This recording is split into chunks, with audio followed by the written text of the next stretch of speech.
வணக்கம் மக்களே, வணக்கம். சற்று முன் கிடைத்திருக்கக்கூடிய ஒரு முக்கியமான தகவல் ஒன்றை பார்க்க போகிறோம் மக்களே. சற்று முன் விளையாட்டுத்துறை அமைச்சராக இருக்கும் உதயநிதியை வீடு புகுந்து தூக்கிய அமலாக்கத்துறை என்ன காரணத்திற்காக அதிரடியாக புகுந்து வீடு புகுந்து தூக்கியிருக்காங்க.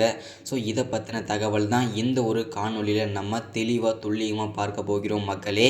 அதற்கான அவசியம் என்ன வந்தது, இதற்கான முழு காரணம் யார், முதல்வர் ஸ்டாலின் எந்த காரணத்தினால வீடு புகுந்து தூக்கிய காரணத்தினால பேரதிர்ச்சியில் உறைந்து போயிருக்கிறார். இதை பற்றின எல்லா தகவலுமே ஒன் பை ஒன்னாக பார்க்க போகிறோம் மக்களே. அதற்கு முன்பாக நமது சேனலுக்கு நீங்கள் மறக்காமல் என்ன பண்ணணும், சப்ஸ்கிரைப் பண்ணணும். அது ரொம்ப இம்பார்ட்டன்ட். அப்போ தான் நம்ம வீடியோ போட்ட உடனே உங்களுக்கு நோட்டிஃபிகேஷன் வரும். அது மட்டும் இல்லாமல் வீடியோ பார்க்குற ஒவ்வொருத்தரும் மறக்காமல் லைக் பண்ணுங்கள், வீடியோவுக்கு ஒவ்வொருத்தரும் வீடியோவை ஷேர் பண்ணுங்கள். அது ரொம்ப ரொம்ப இம்பார்ட்டன்ட். அது மட்டும் இல்லாமல் ஒவ்வொருத்தருக்கும் ஷேர் பண்ண உடனே வீடியோ நீங்கள் முழுமையாக பார்க்கணும். அப்போ தான் என்ன அப்டேட்டுன்றது தெளிவாக தெரியும். ஓகே, வாங்க வீடியோக்குள்ளே போகலாம். சற்று முன்பு கிடைத்திருக்கக்கூடிய ஒரு முக்கியமான பரபரப்பான அதிர்ச்சிகரமான சோகமான தகவல்னு கூட சொல்லலாம் திமுகவோட ஆட்சியை பொறுத்த வரைக்கும். ஏன் அப்படின்னு பார்த்தீங்கன்னாக்கா, கடந்த 2-3 மாதங்களாகவே திமுகவில் இருக்கக்கூடிய முக்கியமான அமைச்சர்கள், மூத்த அமைச்சர்கள், இவங்க எல்லாருமே பார்த்திங்கன்னா திமுகவில் இருக்காங்க இல்லையா, இவங்க எல்லாருமே அமலாக்கத்துறையிடம் சிக்கி சின்னாபின்னமாக ஆகிட்டு வந்துட்டுருக்காங்க. இது ஆல்மோஸ்ட் எல்லாருக்குமே தெரிஞ்ச விஷயம் தான் தமிழ்நாட்டில். ஸோ யாரெல்லாம் இது வரைக்கும் சிக்கியிருக்காங்க அப்படின்னு பார்த்தீங்கன்னாக்கா, முதல்ல செந்தில் பாலாஜி தலைவர் தான் பார்த்திங்கனாக்கா சிக்கினார். அவரை பார்த்திங்கன்னா பல பேர்கள் உண்டு இது வரைக்குமே.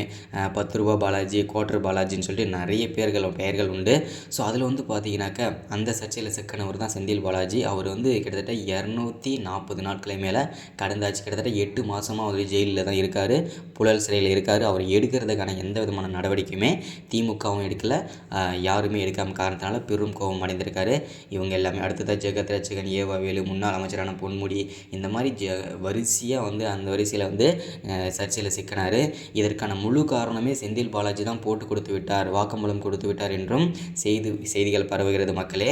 அதையுமே நம்ம அடுத்த வீடியோவில் பார்க்கலாம். இப்போது சற்று முன்பு வீடு புகுந்து தூக்கிய அமலாக்கத்துறை யாரை தூக்கியிருக்காங்க அப்படின்னா, விளையாட்டுத்துறை அமைச்சராக இருக்கும் உதயநிதி அவர்களை.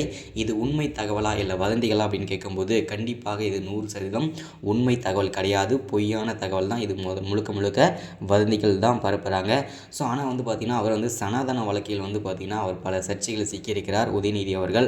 அவரை கைது செய்வதற்கான வாய்ப்புகள் இருக்கிறது. பட் இப்போதைக்கு அவரை வீடு புகுந்தும் தூக்கவில்லை, அவர் அரெஸ்ட்டும் ஆகவில்லை. இப்போதைக்கு அவர் நலமாகத்தான் இருக்கிறார்.